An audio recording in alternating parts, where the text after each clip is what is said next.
Olá, seja muito bem-vindo, seja muito bem-vinda. Tudo bom, Carlota? E aí, Sems? Tudo tranquilo? Tudo tranquilo. A gente continua aqui trabalhando com certificações Google, é isso? Como trabalhando não, né? Explorando, analisando, é isso, né? Porque muito bom. Mudou a nossa vida, quem sabe vai mudar a sua também, ó. Quem sabe, verdade. Né? E hoje a gente vai falar um pouco do porquê que as instituições estão cada vez mais pedindo certificação Google, né, Carla? Exatamente. E por causa disso, a gente decidiu que a gente vai chamar isso aqui de certificando. Então, bem-vindo ao Certificando junto com a gente aqui. É essa pegada. Aqui a gente decide e vai em frente. Muito bom. Não é isso? Então, vamos lá. E por quê? Eu já começo assim. Porque o quê? Que as certificações estão sendo pedidas? Eu já ia te perguntar assim, olha, as certificações, elas tiveram sempre o mesmo peso aí na história das instituições? Nossa, não, de jeito nenhum. Na verdade, quando a gente foi selecionado para a certificação de Google Innovator, né, nem existia as certificações que existem hoje aqui no Brasil, que é nível 1, nível 2, trainer, e a que foi recém-criada, que é a de coach, né? Que é o mentor, vamos dizer assim, né?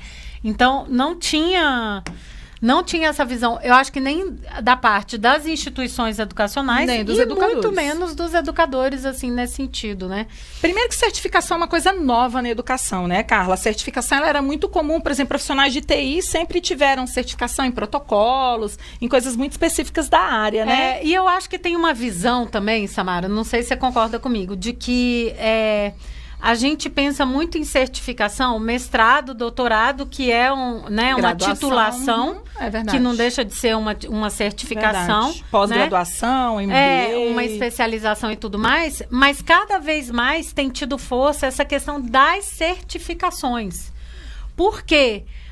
E não em ensino formal. O formal continua tendo o seu valor. Academia, nós super acadêmicas, super acreditamos. Samara até mais do que eu. Carla dá até aula. Eu dou aula, mas é isso, assim, sempre tenho, né, enfim, mas tem uma visão... isso, ninguém está desmerecendo aqui a titulação. Não, ao contrário, pelas graduações, eu acho, né? E era isso que eu ia falar, que assim, essas titulações são certificações, mas são de ensino formal. Perfeito. Né? Perfeito. E cada vez mais a gente tem visto o crescimento das certificações em ambientes informais. Perfeito. Né? Perfeito. E por que isso? Por que eu acho que está acontecendo isso? Porque cada vez mais a gente precisa de habilidades e competências muito específicas, que você não precisa fazer um mestrado ou doutorado para desenvolver. Entendi. Acho que isso é bem... É por isso que as certificações e micro certificações estão tendo agora estão sendo alavancadas, na verdade. Olha, né? Que interessante isso, né? Porque nós duas somos de uma linha que a gente acha que aprender é importante, independente sempre do ambiente que você aprende, né? E eu sei que tem uma linha grande de pessoas que criticam muito a academia, de que o que acontece na academia não acontece na vida real. E também tem muita gente que critica só o que é feito na educação informal. Isso. O que a gente está propondo, Carla, e eu acho que é o que a gente sempre propôs, é que você pode ter as duas coisas boas dos dois mundos, né? Eu acho que pra gente trabalhar na educação informal também, eu tenho que ter um bom repertório acadêmico, de teorias, para não sair por aí inventando metodologias e por aí vai. Então, eu concordo sim com você que esses dois mundos, eles podem andar juntos, que na minha carreira profissional, eu posso ter certificações acadêmicas, né, formais, de educação formal, e certificações que não pertencem ao mundo acadêmico. Concordo plenamente. Eu acho que, na verdade... É o melhor dos dois mundos. Exatamente. Eu acho que mais do que nunca agora a gente vê essa interseção e que uma complementa a outra. Quer dizer, é você pensar como educador a longo prazo, que aí é mestrado, doutorado, enfim, o que você achar que faz sentido na sua carreira. E, ao mesmo tempo, você busca essas microcertificações e certificações que vão te dando habilidades e competências no curto prazo. É verdade. Tipo, você não vai precisar ficar 2, 4 anos, né? A gente está falando aqui de 4, 5 semanas. 4, 5 semanas você está certificado. Né? Carla, e é interessante isso, que isso tem muito a ver com doutor honoris causa, né? Porque doutor honoris causa não é necessariamente alguém que teve vida acadêmica. Um artesão, por exemplo, que trabalha ali na região dele, ele pode receber de uma universidade o doutor honoris causa. Mas era uma coisa muito específica para algumas pessoas. O que eu acho que mudou nessa mentalidade das instituições de um tempo para cá, eu me lembro, assim, que, tipo, há 10 anos atrás, se você tivesse um mestrado, você arrumava um emprego na área da educação mais rápido do que quem não tivesse.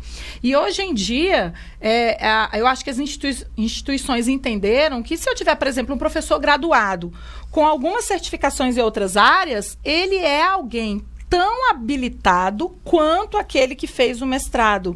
E a gente enxerga isso, Carla, já dentro de academia em alguns lugares. Por exemplo, eu tenho uma amiga, uma vez, você conhece, que ela me pediu o certificado das palestras que ela deu no Seminário Amplifica. Por quê?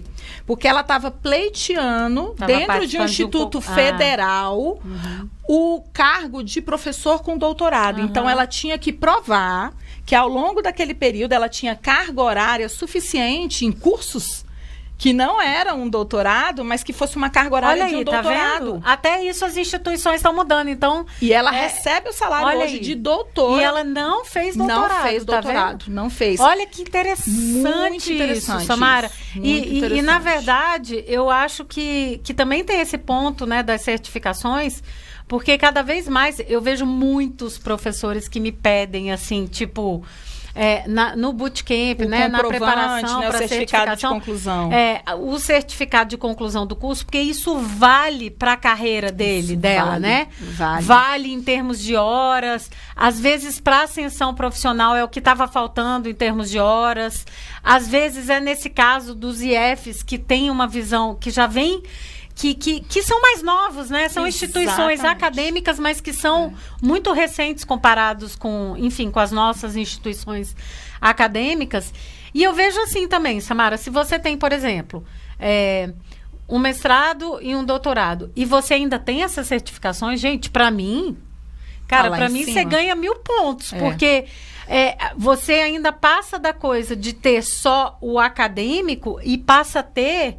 O que você está mostrando para o mercado? Que você tem o acadêmico junto com o prático. Exatamente. Né? Então, você tem o repertório teórico que você precisa para fazer o melhor trabalho possível pela educação no país, junto com a parte prática para engajar, motivar, dinamizar as suas aulas e tudo mais. Eu acho que é por isso que as instituições de um tempo para cá, elas passaram a enxergar certificações com outro olhar, sabe, Carla? As grandes instituições de tecnologia hoje em dia nem exigem mais graduação, hein?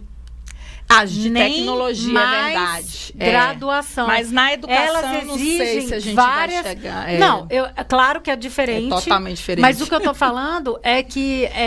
está mudando essa questão tem mudado. Essa forma de encarar o que é importante, inclusive em termos de certificação. Carla, né? é porque não é só academia, não é só na academia que a gente aprende em tudo quanto é lugar. Esse é o conceito verdadeiro, né? Que a gente aprende em tudo quanto é lugar. Eu me lembro que antigamente, no ensino técnico, eu estou falando da geração dos nossos pais, ainda tem ensino técnico hoje em dia, mas na geração dos nossos pais, por exemplo, meu pai fez eletrotécnica. Quando ele foi fazer engenharia, ele era alguém que entendia muito mais da parte prática. Já chegou lá, né? Ele chegou no curso de engenharia elétrica, com essa bagagem. Assim como contabilidade, né? O secretariado, enfim. O que eu entendo hoje é o seguinte: instituições que enxergam a inovação no futuro, elas já entenderam que a gente não se forma só na academia, que a gente se forma na vida o tempo inteiro. Então, no fundo, eu acho que é isso. Inclusive, nas entrevistas de emprego, né, Carla? Eles perguntam agora, o que você faz além de atuar como professor? Então, quais são as suas habilidades que estão fora aí do ambiente de dar aula? Tem o guilt pleasure, né? Tipo, o que você faz que meio que você se culpa? Então, assim, até as entrevistas, os currículos, eu percebo que grandes instituições de ensino, e a gente teve uma revolução grande agora no Brasil, né, com o tamanho das instituições, elas já enxergaram esse diferencial. Eu vejo que começou ali, sei lá, 2016, 2017 para cá, assim, houve uma evolução assim na mentalidade das instituições em relação a isso. Cada vez mais a gente está vendo a implementação de plataformas digitais nas escolas, nas instituições, tanto grandes sistemas de ensino quanto nas menores, nas pequenininhas. Então, a gente tem casos... Acho que a nossa primeira grande implementação foi numa pequenininha. Foi numa escola pequena. Né? Foi. E aí, nessa de implementar, então, tanto as grandes quanto as pequenas estão investindo cada vez mais nisso, né, na implementação dessas plataformas. E para utilização dessas plataformas, os professores precisam estar qualificados e formados. Qual que é a melhor forma que eu enxergo, Samara? É a preparação para a certificação. É a forma mais estruturada, intencional. E assim, até mais rápida, eu acho. É a mais rápida, porque, Samara, sem dúvida, a gente já fez vários programas de formação para professores de vários tipos, de tudo quanto é tipo que você sonhar, né, Samara? Verdade. Mas quando você põe uma preparação para certificação numa instituição ou o professor está buscando individualmente, você é muito mais intencional mesmo. Total. Acho que a palavra é essa. Total. Intencional. E aí você consegue ver tanto o processo quanto o resultado em muito pouco tempo, que são 5 semanas. Olha só. Prazo curto, rápido, início, meio e fim. Acho que 5 semanas é um mês e pouco, né, Carla? Cara, eu acho que isso é muito louco, assim. E hoje a gente vê já instituições que estão exigindo. Muitas instituições já exigem... Não é diferencial mais, porque antes ela parecia assim, diferenciais, ter certificações, L1, L2. Hoje em dia, no cargo, já aparece a chamada lá, licenciado com pedagogia e com certificações de tecnologia. Nível 1, nível 2 do Google e outras também. Outras de tecnologia, né? E é engraçado que, assim, as que não exigem como, tipo, obrigatório, faz parte da seleção e você tem que colocar lá, elas colocam como altamente recomendável, né? Aí deixou de ser diferencial para altamente recomendável. Não é mais diferente. É que nem inglês. Saber inglês hoje não é diferencial, você tem que saber. Eu me lembro, Carla, que pra gente dar aula de inglês, muitas instituições cobravam que a gente tivesse alguma certificação, né? Então, antigamente hoje, era bem assim, até hoje a Thomas exige. Ainda exige? Então, com certeza, as grandes cobram. Você ainda continua tendo essa questão das certificações externas, muito fortes, certificações. E é isso. Você falou a palavra-chave, certificação externa. Não sou eu aqui dentro da minha escola ou da minha instituição dizendo, ou não sou eu mesmo como profissional dizendo que eu sou sei. Bom naquilo. E Samara, eu até me lembro que a gente foi fazer uma seleção no começo do ano passado para o programa, para o Simplifica, e a gente acabou decidindo que a gente ia usar um índice que a gente tinha desenvolvido, né? Um índice de maturidade digital. No final das contas, lembra a nossa discussão? Que a gente disse assim, cara, era muito melhor se a gente tivesse pedido a certificação. Né? Com certeza. Porque era um indicador externo. Tipo assim, não é algo que eu ou que o professor... Porque não é nem o fato da gente ter criado, mas no índice de maturidade digital é a percepção do educador. É verdade. Né? É como ele se comporta diante daquele... O que ele acha, qual que é o nível dele. É uma autoavaliação mesmo, É uma autoavaliação. Já no caso de uma certificação externa... Aí não, é uma chancela de alguém de fora. É uma chancela. Dizendo que você foi pesquisado, testado, cara, o quanto... Validado, modificado... É bem diferente. Eu vejo isso porque, da mesma forma que a gente trabalha com as certificações do Google, eu sou do inglês, então, por exemplo, certificações Cambridge, né? Mesma coisa. TOEFL, mesma coisa. São tantas, IELTS. Exatamente, mesma coisa, né? E cada vez mais o mercado exige isso. Eu me lembro quando o meu filho foi fazer intercâmbio, ele decidiu, tipo, em junho e ele em julho, muito perto. Aí, o que aconteceu? O fato dele ter uma certificação validada internacional acelerou todo o processo. Com certeza. Com certeza. E o legal dessa nossa, da certificação do Google é que ela é internacional, né?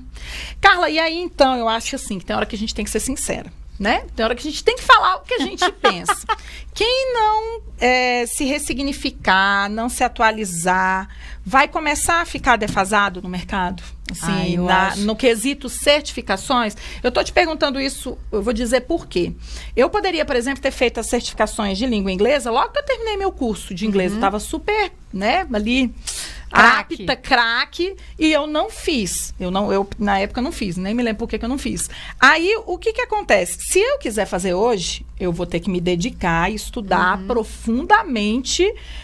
Dá para fazer aquilo, né? Eu não sei, mas eu sou capaz de aprender. Então, eu fico pensando assim, se a gente na nossa carreira vai deixando para muito depois...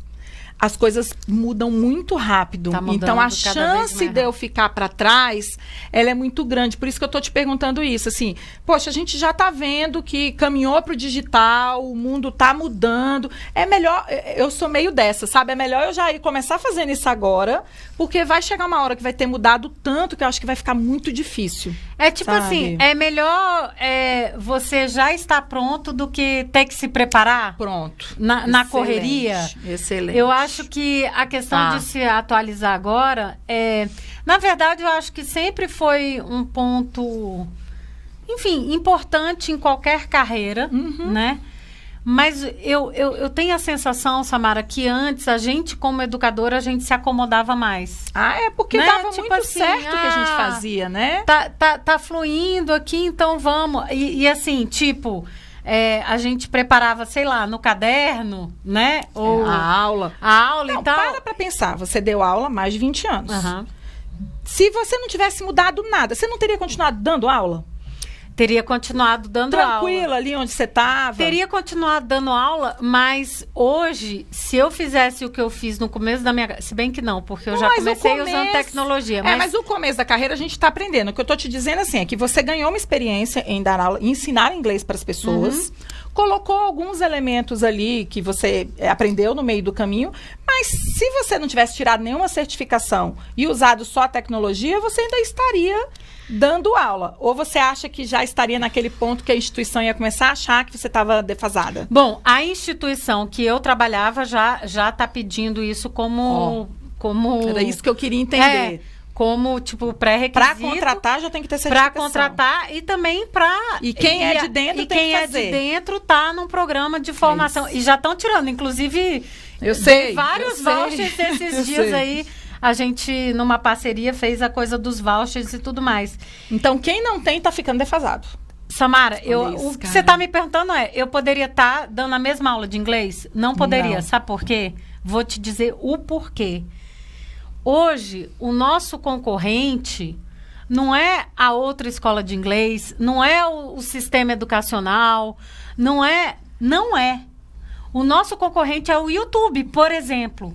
O nosso concorrente é o jogo. É o curso online que já tem de inglês, por exemplo. É o curso online.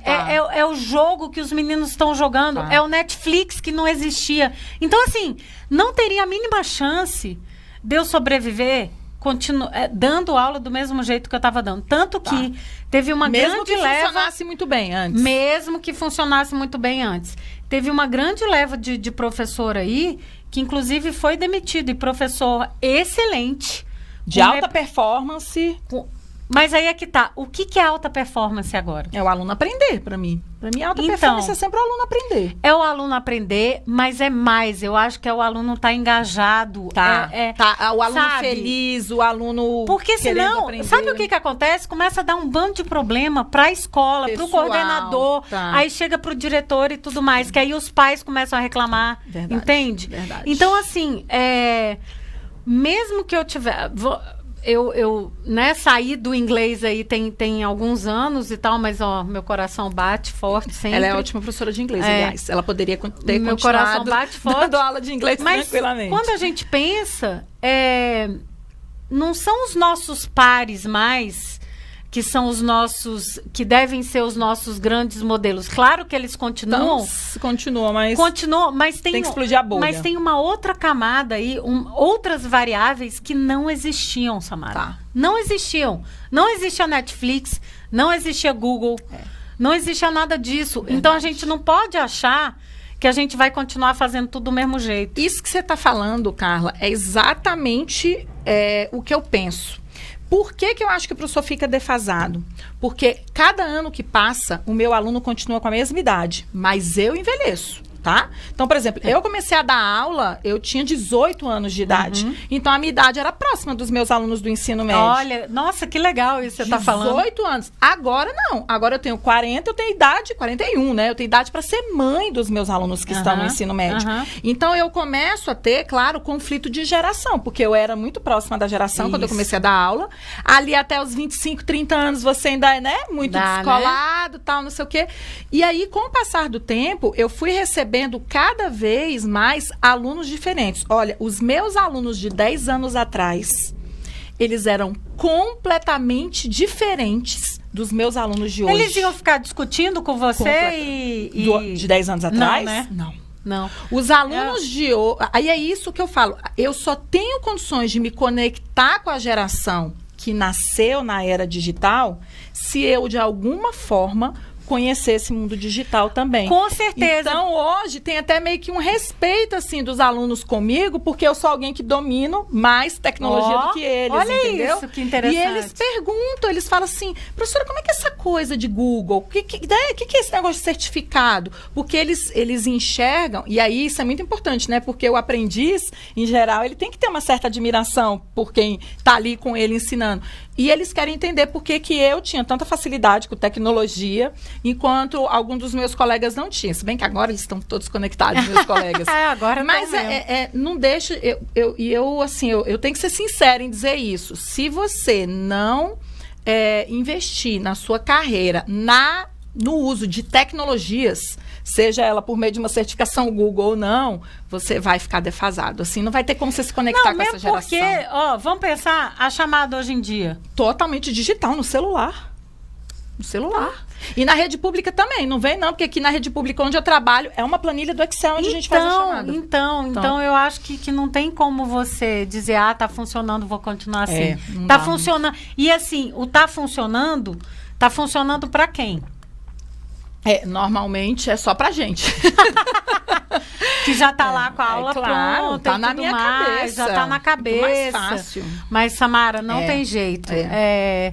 Aqueles meus caderninhos que eu tinha de planejamento, claro, ajudariam muito, mas não teria como eu dar aquela aula que eu dava 10 anos atrás, da mesma forma agora. Não teria. Né? Não, muda. Não e faz aí, sentido. Se o mercado muda e a gente não se adapta, a gente fica defasado. Essa é a grande verdade. E isso, né, assim, até não tem problema você ser um professor experiente. Você só não pode ser desatualizado. Porque fica parecendo que experiência é você alguém que não sabe do que está acontecendo agora. Não, você tem que saber o que está acontecendo agora. E é engraçado, Carla. Os professores que melhor usam tecnologia na sala de aula, em geral, são aqueles mais experientes que toparam o desafio. Porque eles já têm um repertório pedagógico, gente, né, eles Samara? têm um repertório pedagógico tão grande que quando eles se apropriam da tecnologia, a coisa funciona. É porque é o seguinte, o professor novo que está começando, ele ainda tem um longo caminho para percorrer da parte pedagógica mesmo, né? Exatamente. De desenvolver esse letramento pedagógico mesmo, assim, do básico, né? De como você começa a aula, de como você avalia. De como é que você lida com os alunos, de como você lida com gestão de sala de aula, gestão de tempo. Tem várias variáveis envolvidas. Quando você pega um professor que já é safa, que já tem muitos anos, que já tem muita experiência... Cara, se você soma isso ao que eles já fazem, é muito explosivo. Muito bem. Não, a gente falou aqui da Vânia. Por exemplo, a Vânia é uma professora super experiente, inclusive professora universitária, se apropriou das tecnologias. O salto que ela deu foi muito maior do que um jovem início de carreira daria ali se ele se apropriasse das tecnologias. Agora, Carla, também tem uma coisa. Eu gosto muito da mistura, tá? Porque assim... Também. A gente também não pode achar que experiência e tempo de aula é o fator mais importante na contratação de um professor. Eu e você somos muito parecidas com isso, porque nós somos sêniors. Olha, a gente discorda em tudo, mas nisso a gente concorda. Nós somos sêniors, ou seja, nós estamos na camada dos professores experientes. Meu Deus, eu sou júnior. Mas a gente adora contratar pessoas com menos experiência, assim, aquela coisa do jovem que está chegando agora, que não tem medo de arriscar. Com então, certeza. se eu fosse dona, né, de uma escola, de uma instituição, o que eu ia querer no meu quadro de educadores? Eu ia querer seniors, ou seja, pessoas com muita experiência, mas eu também ia querer pessoas jovens. Bem novas. Tipo, e é assim que a gente trabalha, é assim que a gente contrata no Amplifica, assim né? que a gente contrata, sem combinar. No Amplifica é sempre assim. Sem combinar. Tem sempre pessoas super mega experientes, com mega repertório com e tudo gente mais. Que começou a dar aula agora. E com gente, exatamente, que tá fresco. Por quê? Isso até tem estudos, né? Lembra aquele estudo do Google? O Google fez aquele estudo que ele queria entender alta performance em grupos. Das equipes. Exatamente. E nessa de pesquisar grupos de alta performance, eles diziam, é o pessoal mais técnico, tipo, deve ser equipes que tem mais engenheiros, né? Que tem mais PhD. Mais PhDs, não sei o quê. E não era nada disso, Samara. O que tinha era diversidade na equipe. E não tô áreas. E não tô falando diversidade só de gênero, não. Eu tô falando diversidade até de áreas. Em várias camadas. De áreas, de experiência. Então, assim... De tempo de empresa. De tempo de empresa, então, o entrante e o que já era muito experiente, que já era, tipo, head, manager, senior e tudo mais, né? E isso para mostrar o quê? Que, na verdade, o importante é realmente você ter essa mescla. E se você tiver essa mescla de gente jovem e gente super experiente com certificações... Cara, o match, né, Carla? Tipo, é explosivo, cara, né? É muito explosivo. E é o que as instituições... eu não sei se eles já entendem. Algumas sim, nem todas, mas eu acho que algumas instituições já entenderam que é esse o caminho. Muito legal isso. Porque é como a gente diz em inglês, né? Um fast track, né? Se você passar aí um semestre trabalhando nisso, em certificar tanto os seus educadores que são novos, quanto os que são experientes, cara, em 6 meses você... Tem um grupo robusto. Você alavanca novas oportunidades e novas formas de fazer o pedagógico, assim, sabe? Acho que é por aí. Muito bom, Carla, muito bom. E eu acho que diversidade é importante, todas elas, entendeu? Todas. Tem que ter diversidade. Até porque tem que ter vozes diferentes, Samara. Eu não posso criar e ajudar a educar um cidadão do mundo se eu não tiver um grupo diverso. Em todos os aspectos. Então, assim, eu acho que enquanto educadores, é uma luta... Essa é uma militância, assim, constante da educação, de que a gente tenha cada vez mais grupos diversos para que a cidadania se desenvolva, né? Pensando, a gente está desenvolvendo, ajudando, né, a desenvolver a cidadania, que a família está aí também com esse papel importante. Agora, Carla, além do Brasil, né, vamos falar assim, instituições de fora do Brasil, elas também valorizam certificações do Google? Cada vez mais. Você é super conectado com essa galera do exterior, quero saber. Eu sou conectada e eu também vejo os números, né? Da questão das certificações, né? No mundo, assim, né? Cada vez mais as empresas, tanto empresas quanto instituições educacionais, têm buscado profissionais que têm essas certificações. E são certificações que, inclusive, têm prazo de validade. Por quê? 2 anos. 3 anos. Agora, 3 anos. verdade. Por quê? E o trainer é todo ano, né, Samara? Todo ano. Por que tem isso? Porque, na verdade, em 3 anos, tudo pode ter mudado e vai mudar. Então, na verdade, você tem que eu acabei de me recertificar educador nível 2. E trainer, a gente acabou de trainer o tempo inteiro. Então, as empresas, tanto brasileiras, e eu acho que assim, as americanas já estão muito mais avançadas. Bem, né? Estados Unidos está muito mais avançado. Canadá também tem muito esse viés de certificação. Na Europa aumentou. Exatamente. A Europa, inclusive, Carla, eu me lembro que a gente se conectou com uma galera uma vez num seminário Amplifica, que eles vieram fazer, são ingleses, e vieram fazer uma palestra aqui, foram convidados. Pela gente. E eles têm as certificações Google lá, e além disso, eles tinham outras, né? De Learning Experience. Então, tinha assim, isso. A gente fica louca, né? Porque a gente fica vendo as certificações e quer trazer tudo para cá. Porque a gente fica... lá, eles já estavam mais acostumados a essa questão da certificação na educação do que a gente. Esse seminário foi em 2016, né? Que esse pessoal veio? Foi o internacional? 2017. 17. Foi uma loucura. É isso, exatamente isso. Eu acho que cada vez mais é um reconhecimento internacional. E o legal da certificação do Google é que é validado internacionalmente. Tá. E é tanto assim, Samara, que a gente foi responsável pelos 2 últimos programas de Google Innovator no Brasil, das academias, né, de Google Innovator, e de todo o processo de seleção. A gente foi responsável, junto com a equipe do Google for Education e do time global. E o que sempre ficou, e eu ficava louca, né? Ficava louca. Porque era tanto detalhe, né, Samara? Até os balões, lembra? Tudo é igual. Lembra o balão? Que, tipo assim, tinha um balão que eles queriam, aquele long-lasting balloon, que estava chegando no Brasil. Eles diziam, não tem que ter. E aí, quando eu achei, eu dizia, gente, mas é absurdo. Não. E mais do que isso, Carla, do que infraestrutura, logística. Tudo. Os requisitos. Os pré-requisitos. Isso desde a primeira certificação. E aí, talvez por isso, você seja tão vendida para o Google como você fala, e eu admire tanto a forma com que eles fizeram isso.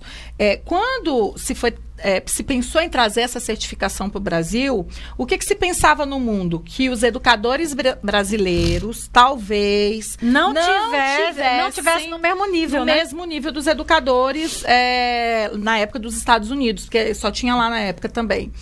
E aí, um brasileiro, né, que era o head do Google for Education aqui no Brasil, ele falou assim, não, eu tenho certeza que vai ter, porque, tipo, nós somos muito competentes também, né, todos nós. Aliás, a gente se vira aqui nos 30, né, a gente dá jeito no que não tem jeito. E aí, foi estabelecido, então, que seria usado no Brasil os mesmos critérios que era utilizado no resto do mundo. Na verdade, foi um crescendo, né? O primeiro não teve, porque não tinha as certificações no Brasil, nem traduzida. Não exigiu a certificação, Carla, mas exigiu os mesmos requisitos. Os critérios eram os mesmos. Então, os critérios eram os mesmos. É isso que eu estou falando. O critério que foi adotado para selecionar educadores inovadores do Google em 2014 no Brasil foram os mesmos que foram utilizados nos Estados Unidos na época. E aí, no segundo, na turma de 2017 era só nível 1. No mundo já era nível 2, mas não tinha chegado no Brasil ainda nem a tradução da prova. Então, o nível 1 era todo em inglês. Eu me lembro que tinha toda uma confusão por causa disso. Aí, então, o que a gente está querendo dizer com isso? É que nós estamos... na carreira dos nossos educadores, nas nossas habilidades enquanto educadores, no mesmo nível que qualquer professor no mundo inteiro. Todos nós. Estamos mesmo. E assim, os educadores inovadores, né, que têm essa certificação por meio de seleção, eles não deixam nada a dever. Ninguém de nós aqui, o nosso grupo, não deixa nada a dever a nenhum educador inovador com essa chancela do Google, em nenhum lugar do mundo. Muito pelo contrário. Quando a gente teve a experiência de ir para lá contar o que a gente fazia aqui, eles ficam assim, mas como? Não, mas vocês não têm internet e vocês usam o Google Docs no offline e depois disponibilizam a internet para o aluno carregar. Então, assim, e aí é por isso, Carla, que eu acho que a certificação do Google é muito robusta, né, nesse sentido. E aí, é claro, a gente acaba trabalhando muito com ela e vendo os educadores se transformarem no meio do caminho por meio da certificação, né? Então, acho que as instituições, elas enxergaram que isso é uma... E eu também, que acompanho mais de perto aí os bastidores, né? Assim, os números têm crescido muito de certificação. No Brasil, Carla? No Brasil e no fora. Mundo. Tá. E no Brasil, olha... Mas a pandemia deve ter dado um upgrade, não? Eu acho... Você sabe que eu acho que foi um processo que começou muito ali... Eu acho que se acelerou muito em 2019. Tá. Acho que teve um pico em 2019. Teve um pico. Eu acho que também as pessoas começaram a ver mais a coisa do Google Innovator, de querer, porque... Ficou mais popular, para você participar da seleção de Google Innovator ou ser Google Trainer, os pré-requisitos é que você tenha nível 1 e nível 2... educador, né? Educador, isso. Google nível 1 e nível 2, né? Verdade. Então, isso começou a se acelerar. E, claro, tem um fator aí... Presta atenção, Samara. A prova de certificação, ela é em inglês, inicialmente. Sim, ela é toda em inglês. Uma das únicas línguas para as quais ela é traduzida é para o português. Olha. Português, espanhol. Então, mesmo. Olha o mercado. Mercado latino-americano, né? Que é um olha grande o mercado aí e tal. Então, assim... Quer dizer que a galera do Japão fez tudo em inglês. Foi feito todo isso, sim. Foi feito todo o esforço. Inclusive, tem academias... Olha só tem academia... Olha que interessante. Só tem academia do Google para quem é selecionado educador inovador... que são 36, né? Em português, espanhol, inglês e espanhol. Só nessas 3 línguas. Só nessas 3 línguas. Quando a galera do Japão fez, eles fizeram tudo em inglês. Foi inglês. Caraca. Quando foi feito em... a seleção, né? Quando foi feito em... Por exemplo, se você quiser fazer na Suécia, por exemplo, vai ser em inglês. Não vai ser, né? A academia. Legal. Não vai ser na língua nativa deles, né? Oficial. Então, assim, muito legal. Eu acho que isso mostra o peso que se tem no mercado brasileiro e como isso está crescendo aqui no Brasil, né? E agora o mais legal dessa academia... certo, quer saber? Porque aqui a gente faz educação de tudo quanto é jeito, isso, não é? A gente merece mesmo que as tecnologias, as techs estejam todas interessadas e o que eu acho em fazer funcionar aqui. Porque eles falam isso, né, Carla? Se funciona aqui no Brasil, funciona no resto do mundo inteiro. Certeza, com todas as dificuldades. Porque a gente tem condições adversas aqui, né? E o que eu acho interessante agora também é que tem secretarias de educação que estão com projetos de certificar a galera da secretaria. Exatamente, com programas para certificação da secretaria dos professores da secretaria. Muito legal. Entende? Assim, como política pública, assim, né? Quer dizer... O que significa, Carla, que quando a gente voltar para o mundo totalmente presencial, porque a vacina está chegando, a hora nós vamos voltar, né? Cruzando os dedos. As certificações vão continuar tendo importância, mesmo a gente trabalhando com aula presencial, né? A gente sempre discute isso aqui, essa diferença do online e do digital, né? Não é porque você agora está numa situação remota, online... que quando você voltar para o presencial, essa certificação não vai ter mais validade. Ao contrário, ela já existia muito antes da pandemia, né? Então, o fato dela já existir antes da pandemia te mostra que ela já tinha essa validade antes. Por quê? Porque você estava falando de uma educação digital. Seja ela online, híbrida ou presencial. Porque você pode ter aulas totalmente presenciais que são focadas no digital. Total. Quantas vezes a gente deu aula com o celular na mão dos meninos o tempo inteiro, Exatamente. Né? Carla, eu acho que, então, assim, pensando em mercado, em instituições de ensino, o nosso recado aqui é que vale a pena você investir numa certificação Google, porque o mercado tá de olhos aí, tem bons olhos. Tem bons olhos, né? E tá à procura desses educadores certificados. Vivem perguntando pra gente. Se você entrar no LinkedIn e ver as chamadas para cargos para vagas de professores nas grandes instituições de ensino. E é muito interessante isso, Carla, porque as redes de ensino estão crescendo, então elas estão se dividindo cada vez mais no Brasil, né? Então tem rede de ensino nova chegando aqui na nossa cidade. Às vezes tem aí na sua cidade chegando. Muito capilar, tá capilarizando mesmo. Eu acho, assim, que o que eu posso dizer é que o professor que tem o certificado, ele se posiciona bem no mercado para trabalhar como educador aí presencial, remoto, online, híbrido, porque aqui a meta é fazer com que os alunos continuem aprendendo. Então, se precisar ser por meio da tecnologia, com internet, sem internet, o certificado vai te ajudar, né, Carla? E eu acho que a grande vantagem é que fica para você, não é simplesmente da sua instituição, né? É seu. É uma certificação que é sua. É no uma seu conquista nome. sua, É no seu nome, que você carrega para qualquer lugar que você for e para qualquer trajetória que você quiser fazer. Papo bom esse, né? Papo bom. Eu quero saber se você gostou. Se você gostou, então ativa o lembrete para encontrar no próximo. Compartilha com os amigos. Pega esse link aqui e vamos todo mundo fazer certificação Google, né, Carla? Vem aqui, se inscreve no canal, chama um amigo, mostra pra amiga aí que é educadora e vem junto com a gente. Foi um prazer estar com você aqui no Certificando. Tchau, tchau.